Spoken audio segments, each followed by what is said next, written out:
The grand ballroom shimmered with opulence, every corner alive with golden light and glittering reflections. Guests in elegant attire mingled and laughed, their voices blending with the soft strains of a live string quartet. At the center of it all was Richard Langley, commanding the room with his charm and presence. His tailored tuxedo fit perfectly, his smile as polished as the crystal glass in his hand. Everywhere he turned, hands reached to shake his, and laughter followed his every quip. Across the room, Eleanor Langley stood by one of the towering windows, gazing out at the city lights. Her soft brown hair framed a face that looked tired, her elegant gown feeling less like a celebration, more like an obligation. Her heels pinched her feet, but that was the least of her discomfort. She glanced at her watch, suppressing a sigh. The night wore on. Richard Langley stood surrounded by the glittering elite of his industry. Laughter bubbled in the air, champagne glasses clinked in celebration, and the evening swirled with promises of new ventures and untold wealth. Richard basked in it all, every congratulatory handshake, every admiring gaze affirming what he already knew: he had made it. His world was one of power and prestige, where every move he made turned to gold. From across the room, Eleanor Langley watched her husband. She had once loved the way his eyes lit up with ambition, the passion that had drawn her into his orbit. But tonight, Eleanor felt a weight pressing against her chest. The man she had married seemed farther away than ever, consumed by a world that had no room for the life they'd built together. Richard approached her, his confidence undimmed by the hours they'd already spent here. "Eleanor, there you are," he said, placing a hand lightly on her arm. "You have to meet Harold Jenkins, he's the investor I was telling you about. This could be the start of something big." She hesitated, then glanced toward the exit. "Richard, we've been here all night. The baby's home with the nanny, and I'd really like to get back. It's late." He waved off her concern with a dazzling smile. "The nanny's fine.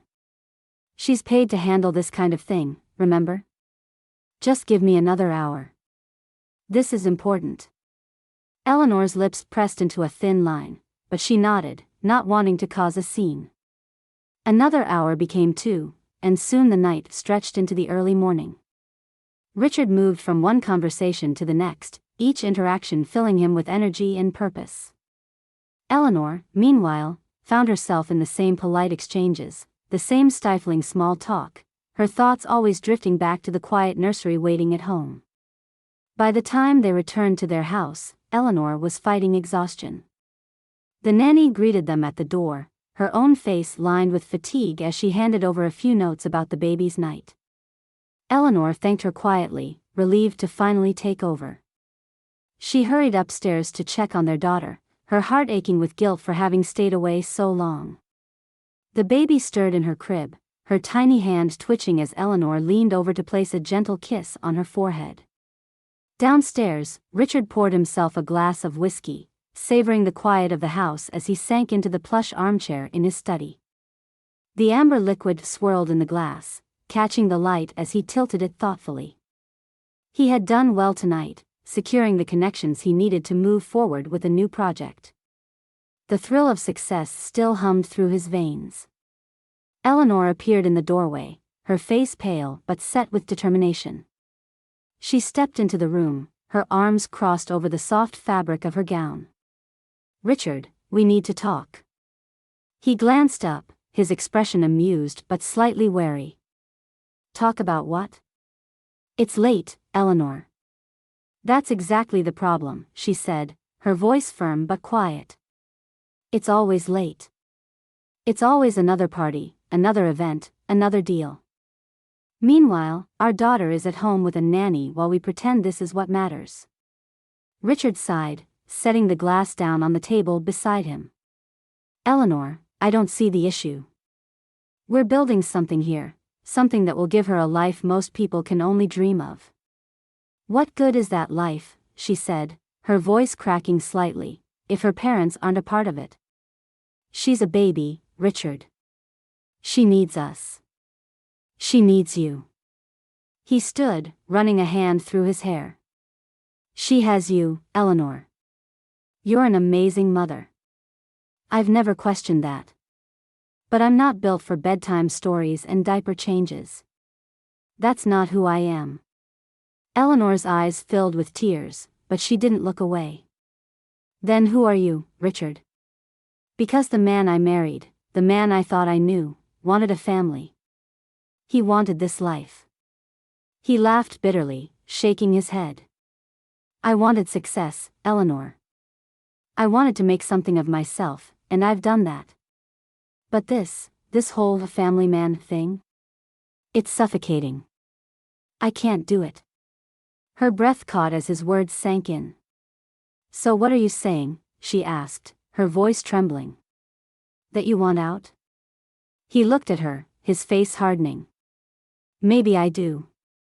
Eleanor's heart broke in that moment, shattered by the realization of what he was truly saying. She had hoped, deep down, that he would see what he was throwing away, that he would fight for their family. But instead, he stood there, his posture unyielding, as if this was just another business decision. Fine, she said finally, her voice steady despite the tears threatening to spill. If you want out, then go. But don't expect to come back when you realize what you've lost. Without waiting for a response, she turned and walked out of the study, her steps quick and resolute. Upstairs, she found solace in the soft sounds of her baby breathing, the small, fragile life she would now protect on her own. In the study, Richard sat back down, the glass of whiskey still untouched on the table. He stared at it for a long moment before picking it up and draining it in one long sip. The house was silent, but the weight of his decision hung in the air, pressing down on him in a way he hadn't anticipated. Richard Langley lived a life that most people could only fantasize about. 40 years after leaving behind a life he deemed too small for his ambition, he had risen to the top of the business world. His name was synonymous with power, his decisions rippled through industries, and his fortune was the envy of the elite. The day began like most others in Richard's world, with the hum of an espresso machine in the background as his private chef prepared a meticulously crafted breakfast. Richard sat at his marble-top table, scrolling through the latest financial reports on his tablet. His penthouse, a sleek masterpiece of glass and steel, overlooked a sprawling cityscape. He took in the view with the satisfaction of a man who had conquered everything he set his sights on. The morning was packed with meetings, each more high-stakes than the last. In one, he negotiated a merger that would cement his dominance in the tech world. In another, he coldly dismantled a competitor's strategy, leaving no room for retaliation. Richard didn't just play the game, he wrote the rules. At lunchtime, his chauffeur whisked him away in a glossy black Bentley to an exclusive restaurant tucked away in the heart of the city. It was the kind of place that required reservations months in advance unless your name carried weight. Richard didn't need reservations. The maitre d' greeted him with a warm smile, personally escorting him to a private room where his lunch companions, a pair of venture capitalists eager to invest in his next project, awaited. The deal was sealed before dessert arrived, the men toasting Richard's brilliance with glasses of vintage wine. By evening, he was the center of attention at a party hosted in his honor at his sprawling estate just outside the city. The estate, a marvel of architecture and opulence, was a symbol of his success. Guests moved through rooms adorned with priceless art and chandeliers that cast a golden glow over everything. The air buzzed with laughter, clinking glasses, and whispered admiration for their host. Richard moved through the crowd with effortless charm, a glass of champagne in hand. People gravitated toward him, their conversations peppered with flattery and questions about his latest ventures. He reveled in their admiration, thriving on the energy of being at the top. "Richard, you've done it again," said a fellow businessman, clapping him on the back. "Every time I think you've peaked, you prove me wrong." Richard smirked. "It's about staying ahead of the curve. You can't afford to slow down, not even for a second." Across the room, a former colleague approached him, a glass of whiskey in hand and a bemused smile on his face. "Still burning the candle at both ends, I see," he said. Richard shrugged, his smile never wavering. "What's the alternative?" Sitting at home with a TV dinner and a stack of bills? The man laughed. Fair point. But don't you ever think about what you're missing? Family, kids. It's not all bad, you know. Richard waved the thought away as if brushing off a fly. Not my style, he said. I've seen what family life does to people, slows them down, ties them up. You spend years changing diapers and paying for schools, and what do you get? A midlife crisis and a thank you card. No, thanks. I'll take my freedom. His companion chuckled, but there was a wistful note in his expression that Richard didn't notice, or care to notice. For Richard, the notion of family had always been a detour, a road that led nowhere.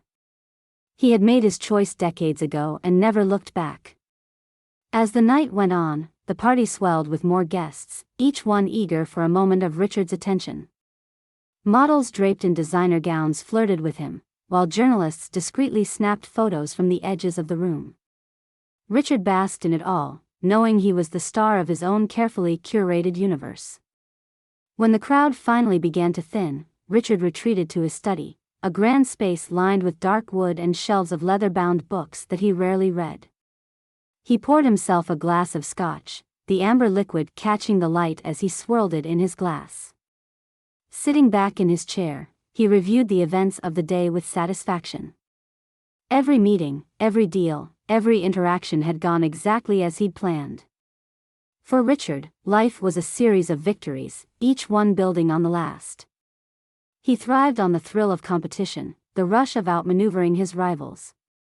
Control was his currency, and indulgence was his reward. Whether it was a new luxury car, an impromptu trip to a private island, or a multi-million-dollar art acquisition, Richard's life was defined by excess. As the clock neared midnight, Richard stood and walked to the floor-to-ceiling windows of his study. The city stretched out before him, its lights glittering like a sea of diamonds. He sipped his scotch and smiled. This was the life he had always wanted, unfettered by obligations, free to chase success on his own terms. Kids, he muttered under his breath, shaking his head. What a waste. In Richard's mind, he had outsmarted the trap that so many others fell into. He had avoided the mundane struggles of family life, the compromises and sacrifices that, in his eyes, diminished a person's potential. He had chosen freedom, ambition, and power, and he had no intention of slowing down. The next day, Richard boarded his private jet for a business trip to Singapore. The jet's interior was a study in luxury, with plush leather seats, fine wood paneling, and a personal attendant ready to cater to his every whim. As the plane soared above the clouds, Richard reviewed the details of his upcoming meetings, his mind sharp and focused. There was always another deal to close, another opportunity to seize. For Richard Langley, life was a game, and he was winning. Anything, or anyone, that didn't serve that purpose was simply left behind. He saw no reason to question it. To him, this was the pinnacle of living, and nothing else mattered. Richard Langley's mornings had always been marked by precision. His alarm chimed at exactly 6 a.m., followed by a workout with his personal trainer, a protein shake, and a meticulously crafted itinerary for the day. But lately, cracks were forming in his routine. It started with small things, a misplaced set of keys, a forgotten name at a dinner party. Richard brushed it off as stress. After all, he carried an empire on his shoulders. Who wouldn't slip up now and then? But the incidents piled up. One afternoon, during a high-stakes meeting with his board, Richard paused mid-sentence, unable to recall a key figure in a report he had read just that morning. The room had fallen silent, the weight of a dozen expectant eyes pressing down on him. He laughed it off, making a quip about needing more coffee, but inside, he felt a flicker of unease. Weeks later, that unease had grown into something he couldn't ignore. He found himself walking into rooms and forgetting why he was there. He missed a flight to Paris because he misread the time on his itinerary, an oversight that was as unlike him as it was costly. The final straw came when he failed to recognize one of his longest-standing assistants at a party, offering her a polite but blank smile as she handed him a drink. Her stunned expression haunted him long after the party ended. Reluctantly, Richard scheduled a visit with his personal physician, Dr. Patel, a man he trusted implicitly. Dr. Patel conducted a battery of tests and, though his demeanor was calm, Richard could see the concern etched in his face. When the results came back inconclusive, Richard was referred to a neurologist. That was how the string of consultations began. The neurologist ordered more tests, MRIs, cognitive assessments, genetic panels, each one more invasive than the last. Richard sat through them all with growing impatience, convinced that these doctors were wasting his time. Stress, he told himself again and again. That's all it is. They'll confirm it soon enough. When the neurologist delivered his preliminary findings, Richard dismissed them outright. Cognitive decline? Early onset? It was absurd. He was sharp, successful, untouchable. How could someone who had built an empire from nothing be facing something as debilitating as memory loss? He scoffed at the notion and demanded a second opinion. Then a third. Each opinion came back with the same conclusion: early onset Alzheimer's disease. The words lingered in the air long after they were spoken, as heavy as a boulder sitting on his chest. Richard couldn't accept it. He wouldn't. The denial consumed him. He threw himself into his work, booking back-to-back meetings and burying himself in projects that left him no time to think. He sought out specialists, the best money could buy, flying to clinics in Switzerland, Germany, and Japan. Each time, he hoped for a different answer, but each time, the diagnosis remained unchanged. Denial gave way to anger. Richard lashed out at anyone who crossed his path. He berated his staff for minor mistakes, snapped at his driver for taking a wrong turn, and fired a junior executive for presenting a report that wasn't formatted to his liking. At home, he hurled a glass across the room when he couldn't remember the code to his study, the shatter echoing through the cavernous space. The staff had learned to tread lightly around him, their once reverent tone now tinged with fear. At night, the anger turned inward. He paced his empty mansion, replaying the moments when his mind had failed him. Each slip-up, each lapse in memory, felt like a betrayal by the very brain that had made him who he was.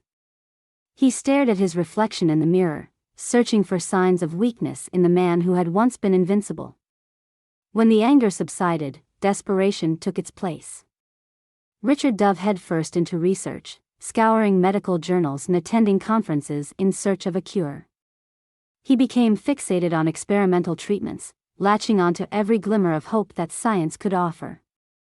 Stem cell therapy, neurostimulation, dietary overhauls, he tried them all, sparing no expense. His obsession led him to a groundbreaking trial for a DNA-based vaccine, a cutting-edge treatment designed to slow cognitive decline.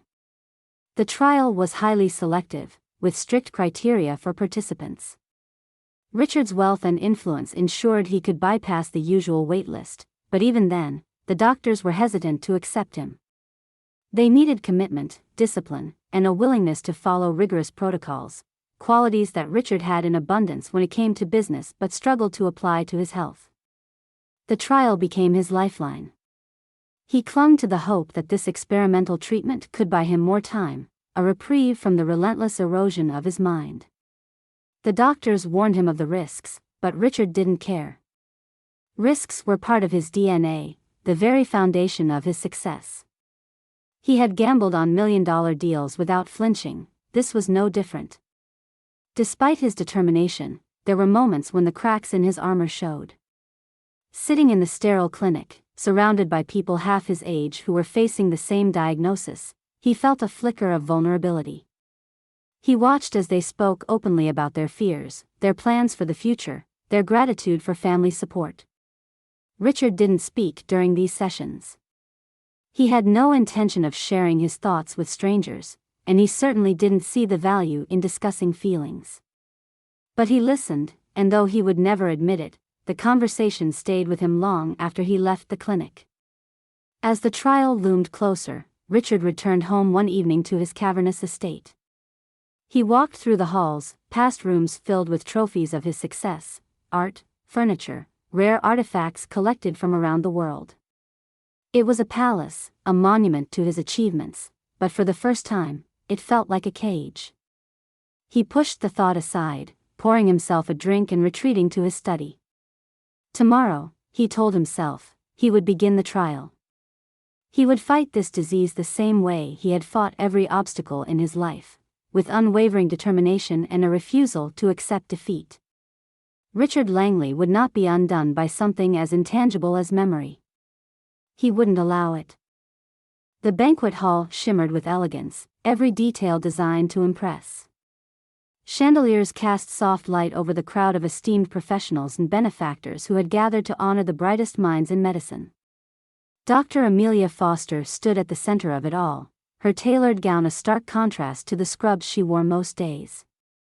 The applause was thunderous as her name was announced, followed by a glowing introduction detailing her contributions to Alzheimer's research. Amelia made her way to the stage with a composed smile, accepting the crystal plaque from the event's host. Behind the podium, she paused, scanning the room filled with faces turned eagerly toward her. These were her peers, people who understood the weight of her work and the hours poured into every breakthrough. She cleared her throat and began. "This recognition belongs to a lot of people," she said, her voice steady but warm. "It belongs to the team I work with every day, who never give up. And it belongs to the patients and families who inspire us to keep searching for answers." She hesitated, her gaze softening as her thoughts turned inward. "But mostly, it belongs to my mother, Eleanor Foster. Her strength was the foundation of everything I've achieved." The crowd listened in rapt silence as she spoke of Eleanor, a single mother who had faced incredible challenges with grace. Amelia described her mother's unwavering belief in her dreams, even as they faced financial hardship and, later, Eleanor's battle with illness. She painted a picture of a woman who had given everything to ensure her daughter had every opportunity, her voice steady but tinged with emotion. When the applause erupted again, Amelia smiled and stepped away from the microphone. As she returned to her table, memories of Eleanor filled her mind. She remembered the long nights studying in their cramped apartment while her mother quietly worked overtime to pay for books. She remembered Eleanor's laughter, even during the hardest times, and the way she'd encouraged Amelia to aim higher, always higher. Later that night, as the gala wound down and the guests mingled, Amelia found a quiet corner near the large windows overlooking the city. A colleague approached her, holding a flute of champagne. "Dr. Foster, the unstoppable force," he said, grinning. "I don't know how you do it."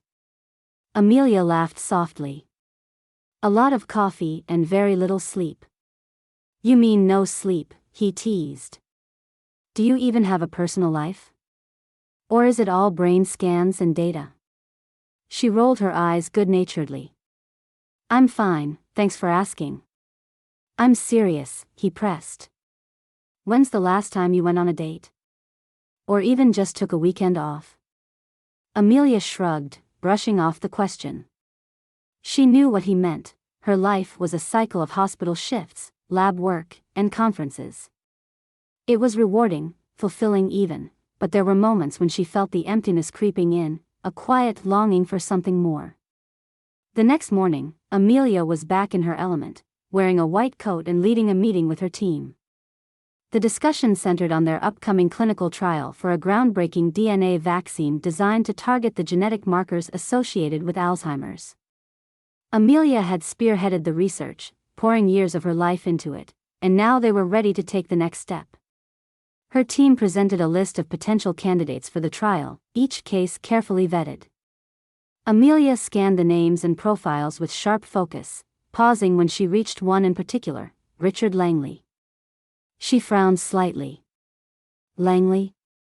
The donor?" she asked, looking up at her team.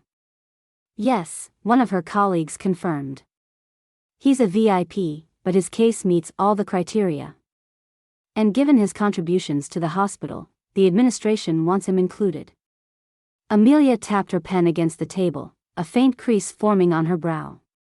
She didn't like the idea of prioritizing someone because of their influence, even if his profile did fit the parameters. But the truth was, she had no grounds to reject him. "He's in," she said after a pause, her tone brisk. "But let's make sure every decision in this trial is based on the science, not his status."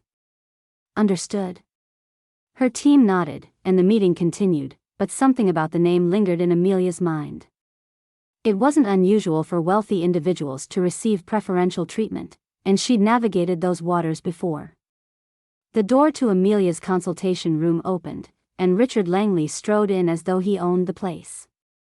His tailored suit and air of self-assurance filled the space before he even said a word. Amelia glanced up from her notes, taking in the man she'd heard so much about, a name spoken in hospital halls, whispered among the administrative staff. Richard Langley, the VIP patient with deep pockets and, apparently, an ego to match.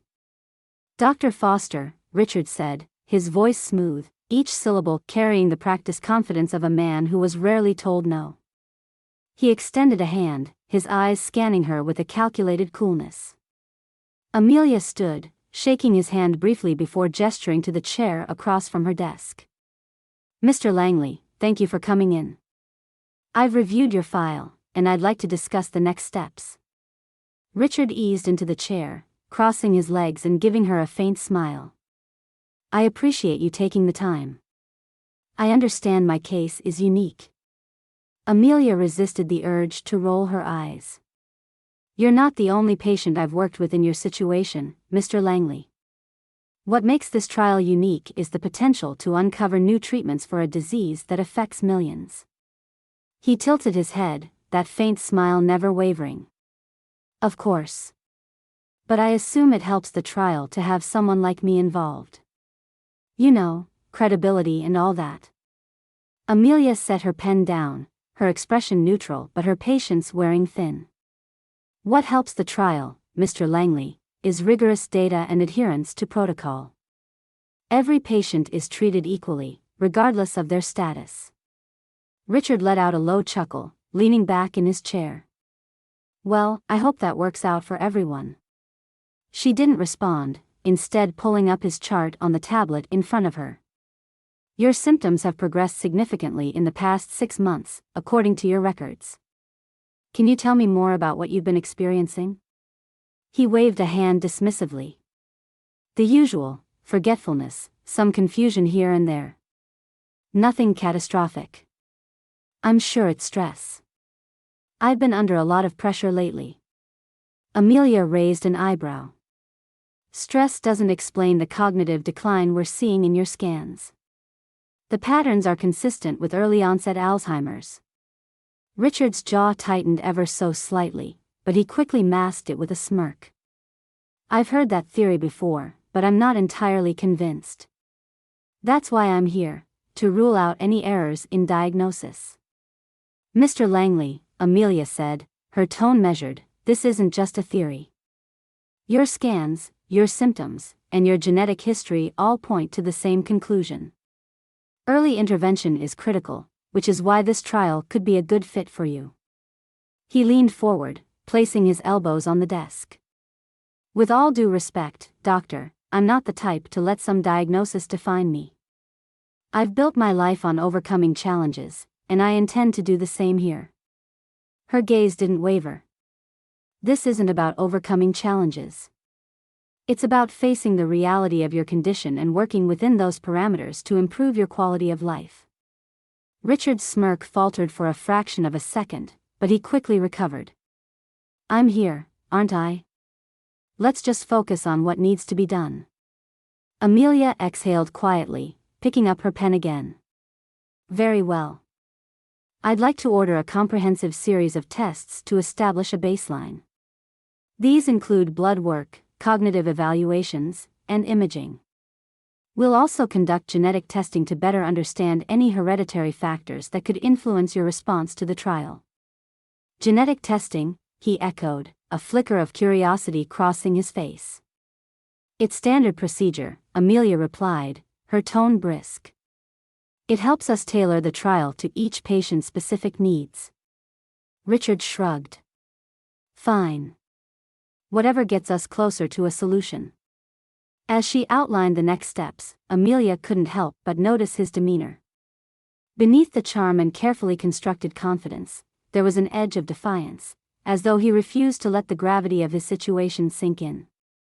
She had seen this before in other patients, men and women who had spent their lives in control, only to be confronted with something they couldn't outmaneuver.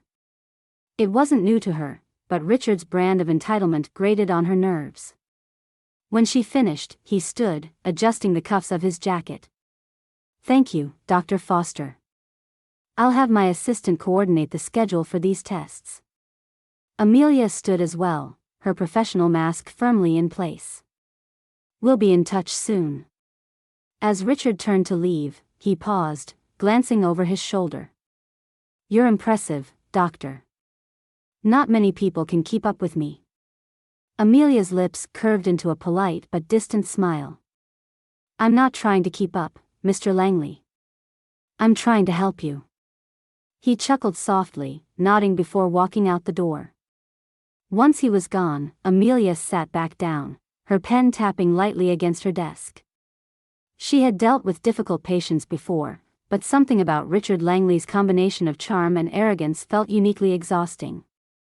Still, she reminded herself, this wasn't about personalities. It was about the science, the trial, and the potential to make a difference. Pushing aside her irritation, she opened his file again, preparing for the next phase of his treatment. There was work to be done, and she wasn't about to let one man's attitude get in the way.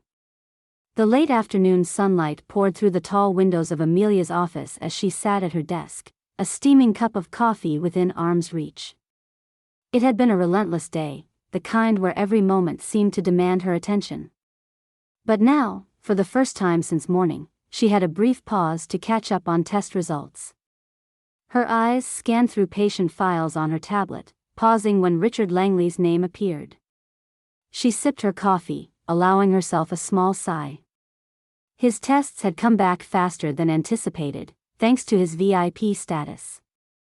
Tapping the file open, she expected the usual array of genetic markers and clinical summaries. The first lines of the report seemed unremarkable. Genetic predispositions, standard markers for Alzheimer's, and confirmation of his eligibility for the trial. But as she scrolled further, a bolded section caught her eye, familial match detected. Her hand froze mid-sip, the cup lingering near her lips as her gaze locked onto the words. She blinked, certain she must have misread. The coffee cup slipped from her fingers, shattering on the floor, its contents spreading in a dark pool across the tiles. Her heart pounded as she read the lines again, this time slower, her brain struggling to process the implications. The test had cross-referenced his DNA with existing profiles in the database. The result was clear, undeniable. Richard Langley shared a direct genetic link with her. Her fingers trembled as she clicked through the supporting data, the clinical precision of the numbers offering no room for ambiguity. The connection was first degree. He wasn't some distant cousin or relative she'd never heard of. This man, the arrogant, self-assured patient she had met just days ago, was her father. Amelia sank back into her chair, the room around her blurring into the background. Her breath quickened, a surge of anger rising in her chest, battling with the wave of disbelief crashing over her. It couldn't be. There had to be a mistake. The lab had to be wrong. Grabbing her phone, she dialed the genetics department, her voice sharp and controlled despite the storm raging inside her. "This is Dr. Foster. I need the results for patient Richard Langley double-checked immediately. Run the entire test again, and I want a full report as soon as possible." The technician on the other end stammered a reply, promising to expedite the request. Amelia ended the call without a thank you, her hand clutching the phone tightly as if it were the only thing anchoring her to reality. The hours that followed were a haze. She tried to focus on other work, flipping through files and typing up notes, but her mind kept circling back to the test results. Memories of her mother resurfaced, Eleanor's cautious words every time Amelia asked about her father. The way her mother's face would cloud over, her lips pressing into a thin line before deflecting the question. Her mother had always been her rock, the person she trusted above all else. But now, for the first time, Amelia felt a pang of betrayal. Why hadn't her mother told her? Why had she been left to piece together the truth like this, years after Eleanor was gone? By the time the phone rang again, signaling the lab's call, Amelia's stomach was twisted into knots. She answered immediately, gripping the phone so tightly her knuckles turned white. "Dr. Foster, we've reanalyzed the sample," the technician began, his tone cautious. "The results are consistent with the initial findings. The familial match is accurate." Her grip loosened, and the phone nearly slipped from her hand. She swallowed hard, her throat dry, as the words sank in. The test was right. Richard Langley wasn't just her patient. He was her father. When the call ended, Amelia sat in silence, staring blankly at the wall. The quiet buzz of the hospital outside her office door felt distant, like the hum of a world she no longer recognized. Anger surged within her, sharp and hot, eclipsing the numbness that had initially taken hold. This man, who had waltzed into her office with his entitled smirk and casual dismissal of his condition, was the same man who had abandoned her mother. The man who had left Eleanor to raise a child alone while he built an empire. The man who had never once tried to find her, to know her. She felt the sting of betrayal all over again, this time deeper and more personal. Her entire life, she had carried the weight of her father's absence, filling the void with questions Eleanor never answered. And now, here he was, dropped into her life without warning, without explanation. He didn't even know who she was. The thought made her stomach churn.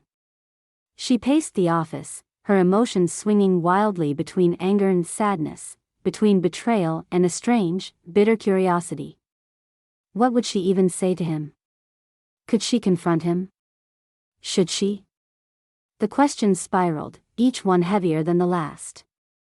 Finally, she forced herself to sit down, closing her eyes and taking slow, deliberate breaths.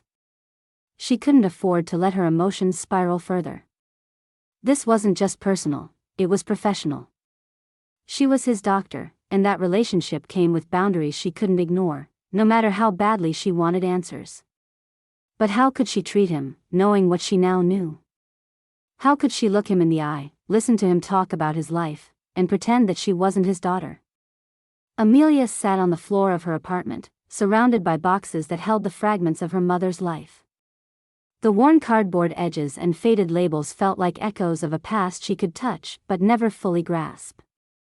She had carried these boxes through every move, every milestone, but it had been years since she'd opened them. Tonight, though, she needed answers, no matter how buried they might be. She reached into the first box, her fingers brushing against familiar items. There were photo albums, filled with snapshots of birthday parties, school plays, and quiet afternoons in the park. In every image, Eleanor's smile was radiant, a steady force in Amelia's childhood. But there were no photos of him, no clues about the man she now knew was Richard Langley. It was as though Eleanor had erased him entirely, leaving Amelia with a carefully curated version of their story. Beneath the albums were loose papers, old bills, handwritten grocery lists, and cards from friends. Amelia sifted through them slowly, the mundane details of her mother's life a stark reminder of how much Eleanor had carried on her own. As she dug deeper, her hand brushed against a small, velvet-lined box. She froze, her pulse quickening as she lifted it out and opened the lid. Inside was a simple gold engagement ring. The band was unadorned, its design modest, but it carried a weight that made Amelia's chest tighten. She remembered it well. As a child, she had seen Eleanor hold the ring in quiet moments, her thumb running along the smooth metal as though it held secrets she couldn't share. Back then, Amelia had asked endless questions. "Who gave you that ring?" she had pressed one evening, sitting cross-legged on the bed. Eleanor had smiled softly, her fingers curling around the band. "It's from someone who loved me once." "Why don't they love you now?" Amelia had asked with the bluntness only a child could muster. Her mother's smile had faded slightly, though her voice remained gentle. Sometimes love isn't enough to keep someone from leaving. But that doesn't mean it wasn't real. As Amelia grew older, her questions became sharper. Why didn't he stay? She demanded during her teenage years, bitterness creeping into her voice. Did he even try to know me? Eleanor had been firm then, her gaze steady. He made his choice, Amelia. I made mine. And my choice was to give you the best life I could. Now, holding the ring in her hand, Amelia felt a swell of emotions she couldn't name. Her mother had shielded her from so much, carrying the weight of that choice without complaint. But now that Amelia knew the truth, or part of it, she couldn't let it rest.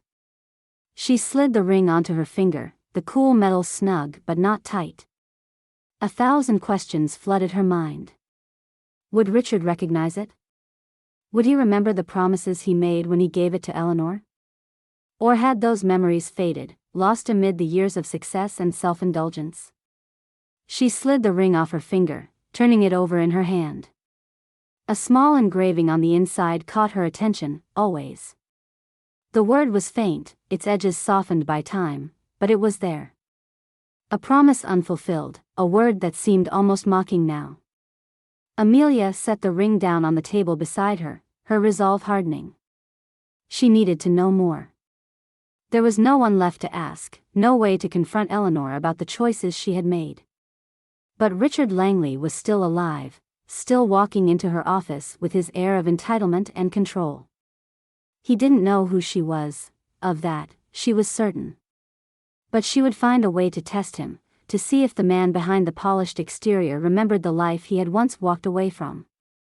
Her thoughts were a tangle of professional ethics and personal pain. Every instinct as a doctor told her to remain objective, to separate her role as his physician from the revelations of his past. But the daughter in her, the child who had grown up with unanswered questions and a father-shaped void, couldn't ignore the chance to confront him, even indirectly. She picked up the ring again, slipping it back onto her finger. It felt strange and foreign, yet oddly fitting. The gold glinted faintly in the lamplight, a quiet challenge to the man who had given it so many years ago. Amelia stood and gathered the scattered contents of the box, her movements deliberate. She placed the letters back in their bundle, the photographs in their albums, and the ring's original box back in its place. The weight of the past settled in her chest, but it no longer felt overwhelming. It felt like something she could carry, at least for now. As she closed the box and pushed it back into the closet, she made a silent promise to herself. The next time she saw Richard Langley, she would wear the ring, not as an accusation, but as a question. If he recognized it, if it stirred even a flicker of memory, then perhaps it would open the door to the truth she needed to hear. And if it didn't, then she would find another way.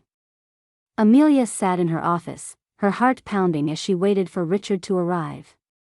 She had rehearsed this moment in her mind 100 times but still felt unprepared. The ring was snug on her finger, its weight a constant reminder of everything she hadn't said. She tapped her pen against the desk, glancing at the clock, each tick amplifying her nerves. When the door opened and Richard walked in, she straightened in her chair, pulling her professional composure tightly around her. He greeted her with his usual confidence, though the signs of his illness were more evident now. His movements were slightly slower, his gaze clouded with a hint of uncertainty. "Dr. Foster," he said, his voice still carrying that polished charm. "I trust you've got good news for me." Amelia forced a small smile. "We'll discuss your progress shortly. Let's start by reviewing some of the initial findings." As she spoke, her words felt distant, her focus split between the file in front of her and the ring on her hand. She gestured occasionally, the gold band catching the light. It wasn't long before Richard's eyes landed on it. He froze mid-sentence, his gaze narrowing. "That ring," he said, his voice quieter but sharper now. "Where did you get it?" Amelia's stomach tightened, but she kept her expression neutral. "It belonged to my mother," she replied, carefully placing her hands flat on the desk. "She kept it for years." Richard took a step closer, his face paling. Let me see it. Before she could respond, he reached out, his hand brushing hers as he tilted the ring for a better look. His fingers lingered for a moment, and his breath caught. This was Eleanor's, he said, his voice barely above a whisper. His eyes darted to hers, wide with recognition. How do you have it? Amelia's chest ached with the weight of the moment. The facade she had carefully maintained began to crack. Because she gave it to me, she said, her tone measured but trembling at the edges. She was my mother. And you? Richard stepped back, his face a mixture of disbelief and dawning realization. No, he muttered, shaking his head as though trying to wake from a bad dream. That's not possible. Amelia opened the file on her desk and slid it toward him. It's not just the ring, Mr. Langley. The genetic tests confirmed it. You're my father. The words hung in the air, heavy and irreversible. Richard stared at the file, his hands trembling as he picked it up and scanned the pages. He sat down slowly, as though his legs could no longer support him. I didn't know, he said, his voice cracking. Eleanor never told me. She never said. She didn't need to, Amelia interrupted, her voice sharp with anger she could no longer hold back. She raised me on her own. She didn't need your money or your help. She did everything without you. Richard's shoulders sagged, and he ran a hand through his hair, his usually composed demeanor unraveling. I thought I was doing the right thing, he said, his words tumbling out in a rush. I thought, if I left, she'd be better off. I wasn't ready to be a father. I didn't know how. Amelia's jaw tightened, her hands clenching into fists. You didn't even try, she said, her voice rising. You sent money and walked away. That's all you ever did. He looked at her, his eyes filled with regret. You're right, he admitted, his voice barely audible. I was a coward. I thought I was giving you both freedom, but all I did was run from my responsibilities. And now it's too late to fix any of it. Amelia stood, pacing the room as she tried to process the flood of emotions crashing over her. It's not just about you leaving, she said, her voice trembling with a mix of anger and pain. It's about what you left behind. You didn't just abandon her, you abandoned me. Do you have any idea what it's like to grow up without answers, without knowing why your father didn't care enough to stay? Richard buried his face in his hands, his silence heavy with shame. I'm sorry, he said finally, his voice thick with emotion. I know that's not enough, but I am. Amelia stopped pacing and looked at him, her own emotions warring within her. She wanted to yell, to cry, to walk away and never look back. But there was something in his eyes, a rawness, a vulnerability, that gave her pause. She saw a man who was not just flawed but deeply broken, grappling with the consequences of choices he couldn't undo. I can't treat you anymore, she said, her voice firm but softening. This changes everything. I'll transfer your case to another doctor. No, Richard said quickly, looking up at her with desperation. Please, Amelia. Don't. I need you to help me. Not just as a doctor but as my daughter. I know I don't deserve it, but I don't want to lose the chance to know you. Even if it's only for the time I have left. The plea hung in the air, and Amelia felt her resolve waver. She had spent her entire life wondering about him, hating him, building walls around the part of her heart that still longed for a connection. Now he was here, asking for something she wasn't sure she could give. She sat down across from him, her gaze steady but filled with uncertainty. This won't be easy, she said quietly. I don't know if I can forgive you. But I'll see this trial through. Richard nodded, a flicker of gratitude crossing his face. Thank you, he said, his voice cracking. I'll do whatever it takes to earn your trust. Amelia didn't respond immediately, her thoughts swirling as she stared at the man who was both a stranger and a part of her. She didn't know what the future held for them, but for now, it was enough to take one step forward. The trial began in quiet anticipation, marked by schedules of treatments and careful monitoring. Amelia kept her professional focus sharp, though the tension between herself and Richard lingered beneath the surface. Their relationship, still fragile, moved in small steps, brief exchanges during appointments, polite but distant acknowledgments of shared history. Each interaction felt like walking a tightrope, balanced between the clinical and the deeply personal. It was during one of the trial's mandatory breaks that Richard first asked her to lunch. Amelia hesitated, unsure if she could handle the mix of emotions that came with spending time with him outside the sterile walls of the hospital. But something in his voice, a subtle softness that hadn't been there before, convinced her to agree. They met at a quiet cafe near the hospital. Richard arrived early, looking out of place among the casual diners in his tailored jacket and polished shoes. When Amelia walked in, he stood, pulling out her chair with a formality that surprised her. Over sandwiches and coffee, the conversation started awkwardly. Amelia asked about his progress in the trial, sticking to safe topics, but Richard's answers were short and distracted. Finally, he set his cup down and looked at her. "Ask me," he said, his tone low but insistent. She hesitated, her hands tightening around her napkin.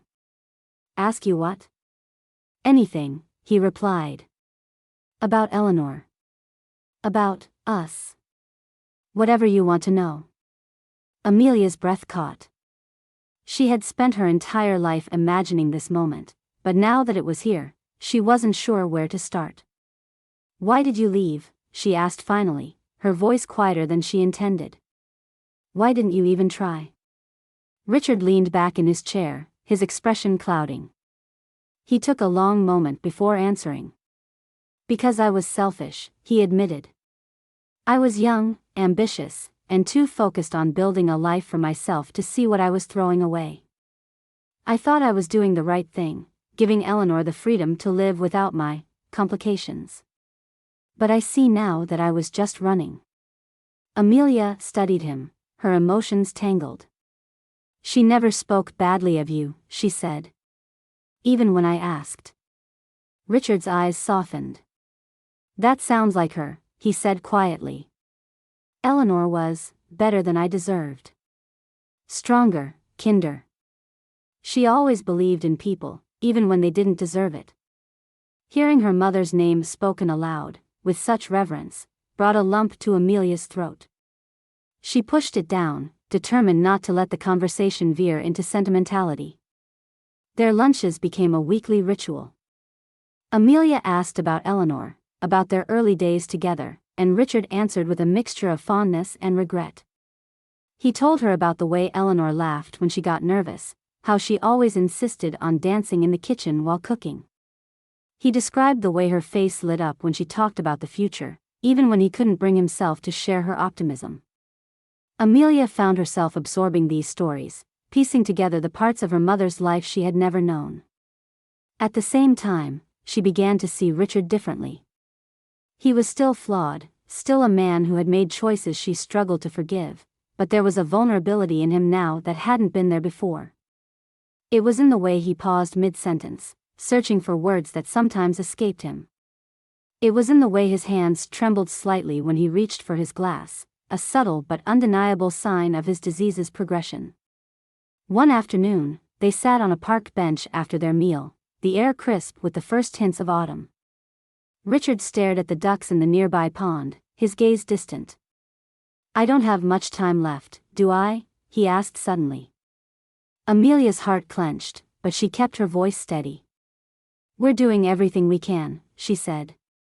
"The trial is showing promising results, but this disease is complicated." He nodded, his expression unreadable. "I'm not afraid of what's coming," he said after a pause. "What scares me is leaving this world without making things right." "You can't change the past," Amelia said, her voice gentler now. "But you can choose how you spend the time you have left." He turned to her, his eyes searching hers. "Do you think I've done anything worth remembering?" The question caught her off guard, and she took a moment to answer. "You've helped a lot of people through this trial," she said carefully. "And, you've given me pieces of my mother that I didn't have before. That matters." The disease continued its slow march, and Richard's once sharp mind began to falter more noticeably. He sometimes forgot small details, dates, appointments, but it was the occasional lapse in their conversations that struck Amelia the hardest. He would pause mid-sentence, confusion clouding his face, and she would step in to gently guide him back. Despite these moments, there were times when Richard's wit and charm shone through. He teased her about her relentless work ethic, calling her Eleanor's daughter, with a smile that was equal parts admiration and regret. Amelia began to see the parts of herself that mirrored him, not just in appearance but in her stubbornness, her drive, and even her quiet moments of doubt. One evening, as they sat in the hospital's garden after a particularly long day of tests, Richard reached for her hand. His grip was weaker than it had been weeks ago, but it was steady enough to hold hers. "Amelia," he said, his voice softer than she had ever heard it. "I'm proud of you. I don't deserve to say that, but I am. You've done more with your life than I ever could have dreamed. And I'm grateful to have had the chance to know you." The words broke something in her, the last of the walls she had built around her heart. She squeezed his hand tightly, tears slipping down her cheeks before she could stop them. "I'm still angry," she admitted, her voice shaking. "But I'm trying. I don't know if I can ever fully forgive you, but I don't want to waste the time we have left." Richard nodded, his own eyes glistening. "That's enough for me," he said. As the weeks passed, Amelia found herself letting go of the bitterness she had carried for so long. She allowed herself to see Richard not as the man who had left, but as the flawed, broken, and deeply human person he was now. She saw pieces of her mother in him, in the way he looked at her with quiet admiration, in the way he spoke of Eleanor with such tenderness. When the trial ended, Richard's condition had progressed further than Amelia wanted to admit. But their bond, though imperfect and forged in pain, had become something she could hold on to. In his final days, he watched her with pride, his words sometimes slipping away but his feelings clear. When he was gone, Amelia stood by his grave, the ring still on her finger. It no longer felt heavy, it felt like a bridge between the past and the present, a reminder of everything they had fought to reclaim. She closed her eyes, her heart heavy but full, and whispered a quiet goodbye.